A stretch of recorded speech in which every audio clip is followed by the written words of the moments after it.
Bonjour à toutes et à tous.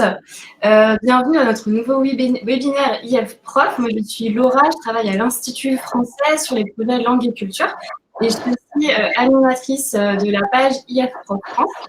Donc, aujourd'hui, nous allons parler de littérature jeunesse et plus spécifiquement des outils et des animations qui peuvent être utiles pour l'animation de séances autour de cette thématique. Ce thème est en lien avec l'actualité de l'Institut français puisque nous proposons une opération qui s'appelle les Pépites internationales. Et c'est un projet qui invite à découvrir et mettre en lumière des œuvres de la littérature jeunesse francophone. Donc, il y a 12 ouvrages qui sont proposés dans deux sélections, une sélection 3-7 ans et une sélection 8-14 ans. Et ces ouvrages, une partie de ces ouvrages sont disponibles sur CultureTech. Donc cette opération est organisée par l'Institut français et en partenariat avec le Salon du livre et de la presse jeunesse de Montreuil.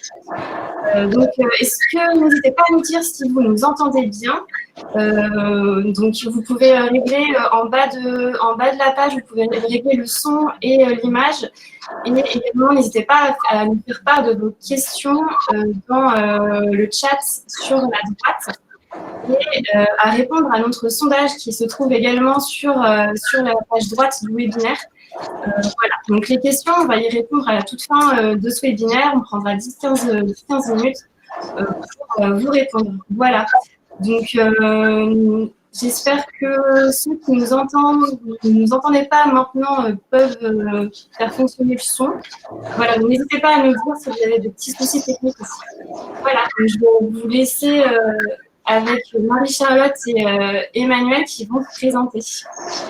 Bonjour à tous, je suis Marie-Charlotte Baouzou, en charge de CultureTech avec Guillaume Vavier-Nuréré au pôle langue française à l'Institut français. Bonjour à toutes et à tous, je m'appelle Emmanuel, je travaille à la bibliothèque Quentin Blake, qui est la bibliothèque jeunesse de l'Institut français de Londres au Royaume-Uni. Merci à vous deux d'être présentes aujourd'hui. Donc, on va commencer avec une petite présentation de CultureTech et surtout des albums jeunesse qui sont disponibles sur la plateforme. Donc, on va laisser la main à Marie-Charlotte qui va nous montrer tout cela. Voilà. Alors, je vais partager mon écran avec vous pour vous présenter quelques albums jeunesse qui peuvent être intéressants dans une utilisation en médiathèque ou en classe. La particularité des albums jeunesse, justement, c'est qu'ils sont diffusés sur CultureTech, c'est qu'ils peuvent être consultés seuls ou bien en classe, en groupe. Aujourd'hui, je vais vous en présenter trois types d'albums jeunesse avant de finir par la présentation de la page des pépites sur CultureTech pour que vous puissiez vous repérer.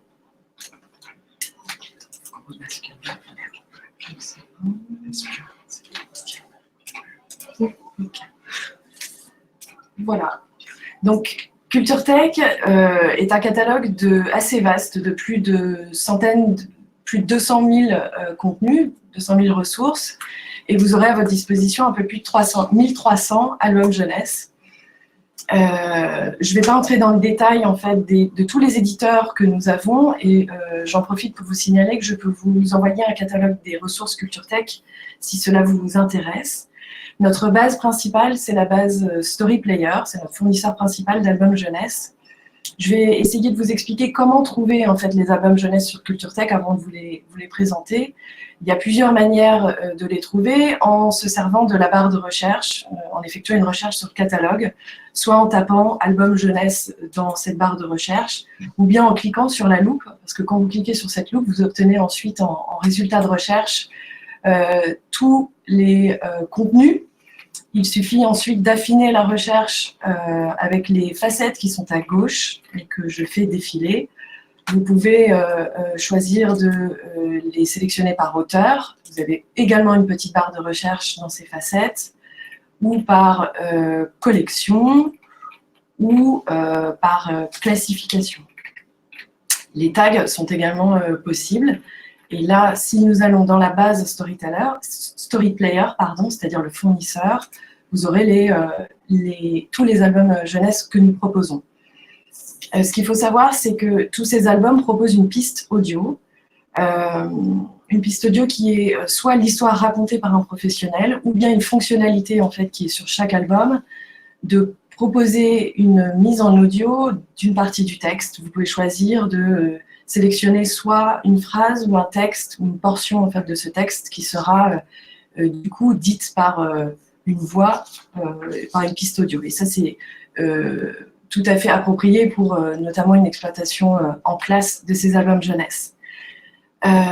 Ce catalogue est très vaste, donc on le rend visible à plusieurs endroits dans Culture Tech par un système de visuels et de sélection de ces documents qui, en fonction de l'actualité, les thématiques qui sont demandées par les médiathèques ou par les classes ou par nos publics, par âge, par type de support ou pour soutenir l'apprentissage du français, on essaye de mettre en avant toute la richesse et la diversité du catalogue, à la fois dans les pages apprendre, ici, et surtout dans la page jeunesse, où nous nous trouvons actuellement, qui diffère de la page d'accueil par son identité graphique. On va tout de suite aller voir un album jeunesse en particulier, qui est typique. Là, vous arrivez sur la notice et vous voyez ici la possibilité de cliquer sur des liens, soit pour lire l'histoire comme un livre avec le texte qui sera affiché, et vous pouvez soit l'utiliser dans le cadre d'une heure du conte ou en classe, ou bien écouter la narration fournie par Storyplayer. Et dans ce cas-là, le livre, je clique. J'espère que ça ne va pas poser de problème au chargement. Le livre s'ouvre. Et il faut donc tourner les pages pour que la narration sonore se lance. Colibri est tout petit. Vous pouvez Il est si petit qu'il est le plus petit de tous les oiseaux. changer le débit. Colibri vit dans un arbre immense, dans une immense forêt.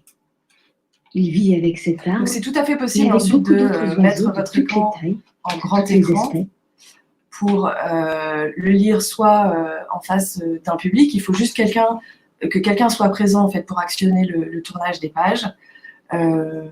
Et en classe, c'est tout à fait indiqué pour travailler tout ce qui est compréhension orale, mais aussi écrite, et les productions orales et écrites également. On a un autre type d'album jeunesse en un format un peu différent, qui est l'album filmé. C'est-à-dire que c'est un album qui a été mis en vidéo et en musique, et lu par un comédien. C'est tout à fait pertinent pour une projection publique. Il n'y a pas besoin de tourner les pages, en fait, c'est un format vidéo, donc il suffit de le lancer. C'est un format ensuite qui propose des pistes d'exploitation pédagogique fondées sur l'interactivité, la construction de récits communs.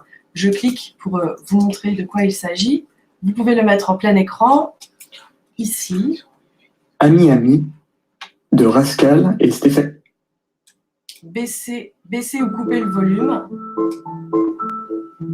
Dans une jolie vallée vivaient, sans se connaître, un gentil petit lapin et un grand méchant loup. Voilà.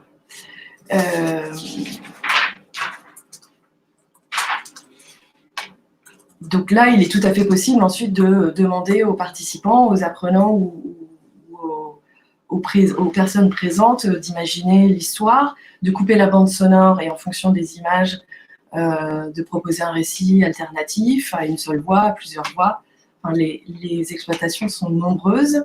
Et un autre type d'album jeunesse que je voulais vous montrer aujourd'hui, c'est les albums sans texte. Alors, quand vous arrivez sur la notice, ce que je ne vous ai pas dit tout à l'heure, c'est que vous avez également la possibilité de trouver ces albums jeunesse par les mots-clés qui sont attachés à chaque notice, soit des mots-clés qui concernent l'âge, le type de ressources qui vous est proposé et des thématiques. Donc là, dans le cadre de ce texte, de cet album jeunesse sans texte, je le lance. C'est un album qui exploite les doubles pages. Et là, ce qui est intéressant, c'est également de faire travailler et échanger les lecteurs sur ce qui est en train de se passer, sur les personnages, ici, dans ce cas particulier, sur le thème de la rencontre, du loup et de l'imaginaire autour de ce personnage en classe ou même en médiathèque pour faire travailler l'expression linguistique, la compréhension et l'expression orale, ou même écrite dans le cadre d'un scénario alternatif proposé. Voilà, et je termine par les pépites qui sont proposées. On a monté une page pour les pépites avec les modules de vote pour les 2 sélections. Il suffit de cliquer ici pour choisir sa pépite. Et les sélections sont, notamment la sélection jeunesse est affichée ici, des 3-7 ans. Et elles sont, tous ces albums jeunesse sont consultables de la même manière que les autres albums jeunesse que je viens de vous montrer. Voilà, donc c'est très court ce que je viens de vous montrer. Je suis bien évidemment à votre disposition pour toute question à ce sujet-là plus tard dans le webinaire ou après. Merci beaucoup Marie-Charlotte. On va couper le partage d'écran. J'espère que vous nous voyez bien maintenant. J'ai vu que certains ont eu des soucis pour accéder au partage d'écran. On est désolé et c'est sûrement dû aussi à la connexion Internet. Voilà. On espère que la majorité a pu découvrir Culture Tech. Donc, on va laisser maintenant la parole à Emmanuelle qui va nous présenter les animations qu'elle a pu faire à Londres. Ok. Donc, alors, moi, je vais vous parler de ce qu'on fait à l'Institut français à Londres. Donc, au début. Voilà, on a eu 32 classes qui sont passées en 2019 et on a fait des animations autour des albums qu'on peut trouver sur Culture Tech et de la littérature qu'on peut trouver sur Culture Tech. Donc avec les ados, donc par ados, j'entends tous les enfants qui ont plus de 12 ans. Donc 14 visites autour de différents thèmes qui sont adaptés à leur programme scolaire.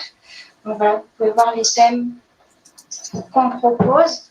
Moi, je vais plutôt vous parler des visites qu'on propose aux moins de 12 ans. Voilà, donc on en a beaucoup par an, donc 18 visites l'année dernière autour de thèmes un peu moins liés au programme scolaire. Donc Paris, l'amitié, la nature, les contes détournés, les super-héros, voyage autour du monde et Noël. Donc à chaque fois, on se concentre sur au moins un album qu'on a choisi sur Culture Tech et un film. Donc les enfants font une activité à la bibliothèque ou au centre de langue le matin et vont au cinéma l'après-midi et voient un film. Voilà, donc comment se passent les visites. Donc on passe une dizaine de minutes à présenter la bibliothèque et nos activités. C'est le moment de parler des services qu'on propose, d'apprentissage du français.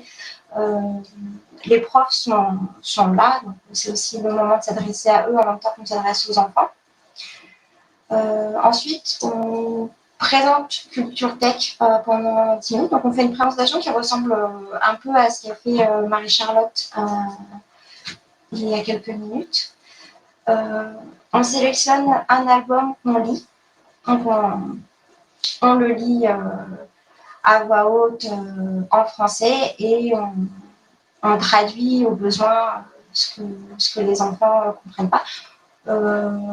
Ça prend beaucoup plus de temps que ce que StoryPlayer affiche parce qu'on s'arrête, on discute, on pose des questions.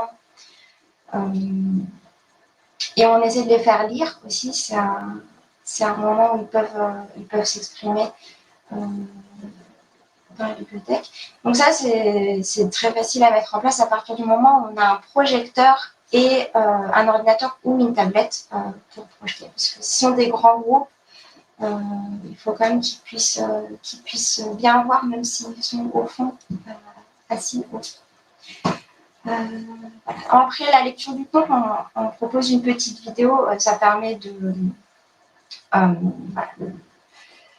les tenir toujours un petit peu en haleine, de varier un peu les activités. La vidéo, ça peut être voilà, un court-métrage ou plusieurs, suivant la longueur qu'ils font.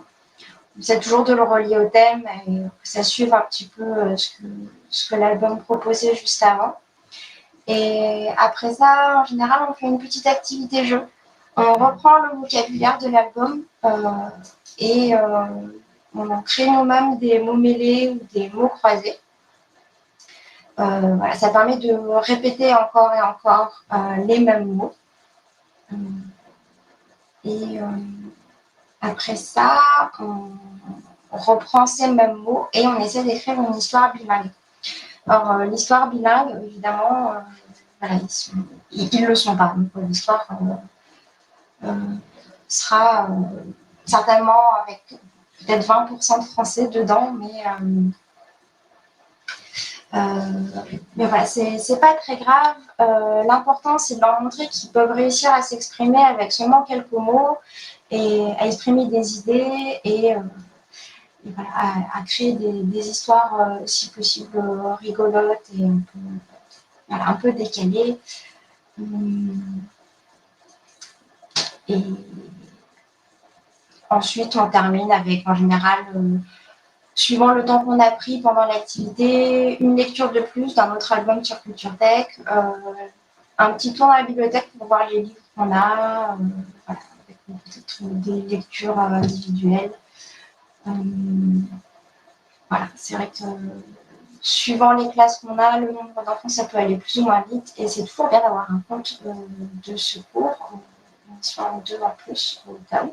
Parfois, ils redemandent une histoire. Après ça, en général, ils déjeunent et ils vont au cinéma. Et c'est la fin de leur visite. Donc, l'essentiel pendant nos visites, c'est vraiment de s'adapter au niveau des élèves, à leur niveau de français. Parfois, on a des classes, des enfants de différentes classes. On peut avoir des CP avec des CE1 et des CE2 dans le même groupe. Donc là, c'est un peu sportif de s'adapter au niveau de chacun. Mais voilà, on essaie d'être toujours flexible et de traduire le moins possible. On essaie de les faire participer à la lecture du conte le plus possible pour qu'ils parlent. Parce qu'ils n'ont pas toujours l'occasion de s'exprimer en français dans la classe à l'école. C'est l'occasion de le faire à la bibliothèque. Encore une fois, répéter les mêmes mots encore et encore. Leur faire utiliser les mots qu'ils connaissent déjà. Voilà, et surtout leur faire passer un bon moment. Je pense que ça, c'est l'essentiel. C'est qu'ils découvrent l'Institut français, la médiathèque, nos ressources, et qu'ils se rendent compte que le français, c'est fun et que c'est pas toujours aussi compliqué que ce qu'on pense. Voilà. Je pense que j'ai fait le tour de ma présentation. Alors, peut-être qu'on peut laisser plus de temps pour les questions. Merci beaucoup, Emmanuel, pour tous ces exemples que vous nous avez donnés. On a eu quelques questions qui nous avaient été posées avant le webinaire, auxquelles je vais proposer à nos deux intervenantes de répondre. Du coup, on a eu une première question qui était comment s'inscrire sur Culture Tech. Donc, je pense que c'est Marie-Charlotte qui va être la plus à même de répondre à cela. Alors, ça dépend qui on est, mais Culture Tech est ouverte membres des instituts français, des alliances françaises à l'étranger. Il suffit pour cela de s'inscrire à la médiathèque ou à une offre de cours. Si on est apprenant ou scolarisé dans un établissement, il faut pour cela se rapprocher également des instituts français qui, par le biais de conventions, pourront envisager l'ouverture d'accès aux élèves scolarisés dans l'établissement scolaire. Ok, merci beaucoup Marie-Charlotte. On avait une autre question aussi qui nous était parvenue, qui était destinée à Emmanuel.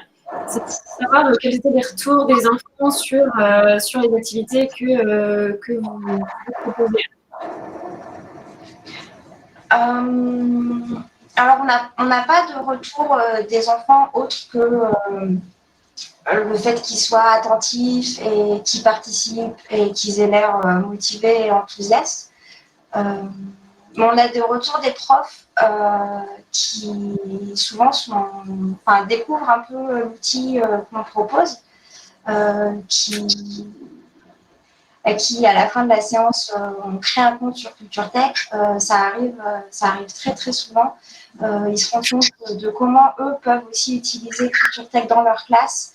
Voilà, en faisant une petite lecture de quelques minutes. Donc ça, on a de chouettes retours de profs ici dans les écoles anglaises. D'accord. Merci. On a aussi une question de Delphine Beniaga qui nous demande comment jongler entre manuel et album. Je ne sais pas trop si on a bien compris la question. Manuel, Un manuel, c'est-à-dire un manuel de FLE, une méthode. Ben si elle peut préciser, elle est en train d'écrire. Delphine est en train de taper sa précision. Donc, on va pouvoir le répondre plus précisément. On attend qu'elle nous réponde. N'hésitez pas, en ce moment, si vous avez des questions, vous pouvez nous les écrire maintenant sur le chat. Alors, s'il s'agit de manuels, c'est vrai que nous, à la bibliothèque, on n'est pas prof de français, donc nous, on s'appuie sur vraiment une approche très ludique de Culture Tech et les manuels de FLE. On en propose à la bibliothèque, mais on ne les utilise pas en visite scolaire. Après, je suppose qu'en tant que prof, vous pouvez tout à fait diviser votre cours en vous appuyant sur le manuel, peut-être la moitié du cours ou les 2 tiers, et ensuite passer sur une lecture de compte un peu plus ludique. Alors, dans les visites dont je vous ai parlé, c'est ce qu'on fait à la bibliothèque. Les profs de français de l'Institut font une visite qui est un peu différente et qui s'appuie un peu plus sur des exercices et des quiz. Alors que nous, on a une approche très orientée sur la littérature, la découverte de la littérature française aussi. Mais je rejoins ce que dit Emmanuel dans l'utilisation de Culture Tech. On propose en fait des contenus authentiques, des contenus culturels authentiques. On propose un environnement culturel francophone et donc une approche aussi également un peu plus que celle d'Emmanuel en médiathèque, vraiment plus ludique. Et voilà, je partage tout à fait l'avis d'Emmanuel sur le fait d'intégrer en fait ces ressources authentiques à une programmation de cours, des sessions au fil de l'année. D'accord. Merci beaucoup. On a une autre question de Anaïs Pézac qui demande quelle est la place du prof dans l'organisation de ces visites. Emmanuel, on peut te laisser répondre. Oui, alors ça dépend vraiment du prof. Moi, en général, je leur laisse prendre la place qu'ils ont envie de prendre, en essayant de les cadrer un peu si jamais ils en font un peu trop. Voilà. Il y a des profs qui sont complètement absents. Ils nous laissent leur classe, ils sont dans la salle, mais ils s'occupent de rien. Et c'est vrai que ça nous donne la liberté de faire ce qu'on veut et d'interroger les élèves comme on veut. Parfois, ils prennent le dessus et ils nous laissent à peine parler. C'est trouver l'équilibre qui vous convient à vous.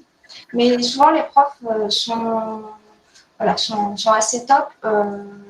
Ils connaissent bien leurs élèves, donc il ne faut vraiment pas hésiter à s'appuyer sur eux.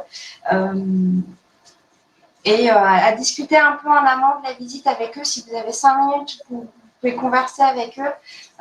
Ça, c'est vraiment l'idéal, histoire de leur parler de ce que vous allez faire et qu'ils puissent eux anticiper ce qui va se passer.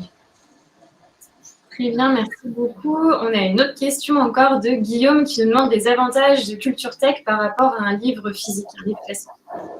Marie-Charlotte va peut-être nous donner des éléments de réponse. Les avantages ? qui sont accessibles de manière beaucoup plus facile dans des zones notamment où obtenir des livres physiques est plus compliqué, plus cher. Donc Culture Tech donne la possibilité d'avoir accès à des catalogues très riches de jeunesse et des supports techniques de lecture plus rapidement et aussi voilà. Et ensuite pour travailler en classe avec les outils actuels, avec les méthodes actuelles et les usages actuels aussi, à la fois des apprenants et du grand public. Ce que vous trouvez sur Culture Tech est complètement adapté. Merci.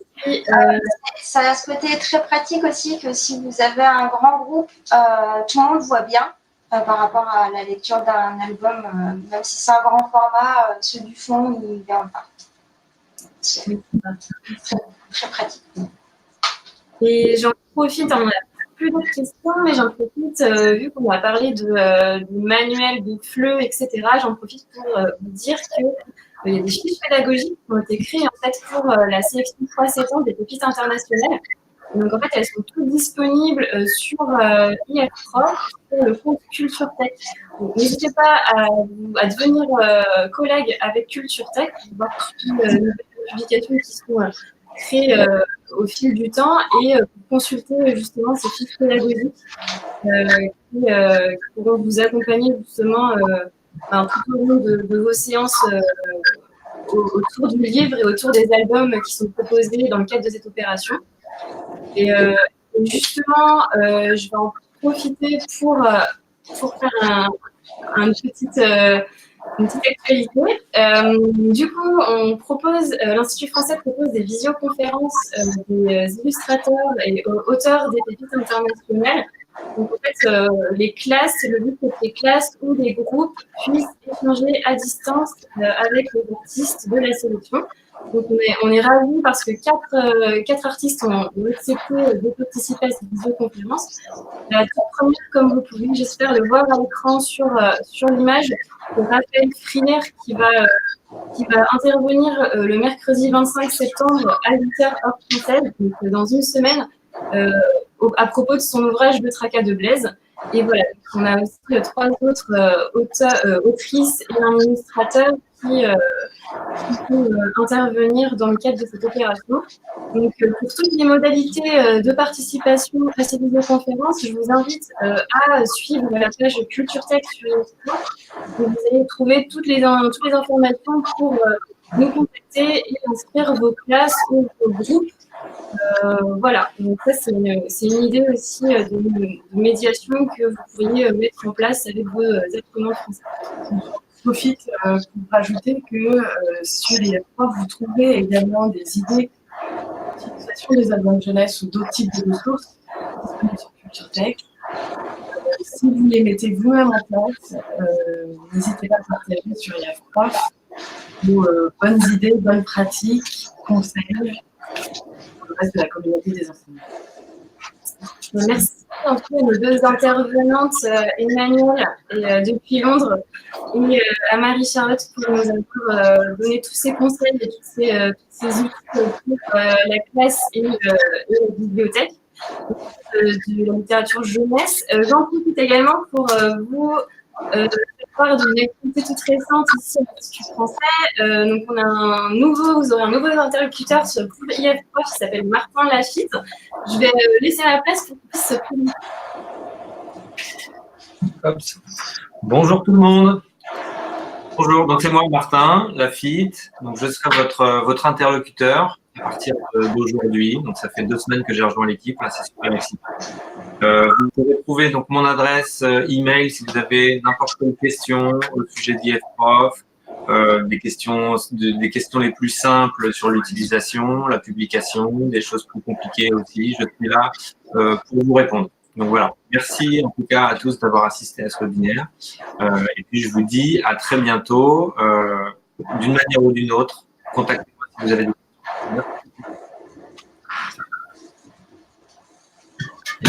Je reviens juste pour vous dire que ce webinaire il sera disponible en replay sur IFProf et également sur la chaîne YouTube Langue française de l'Institut français.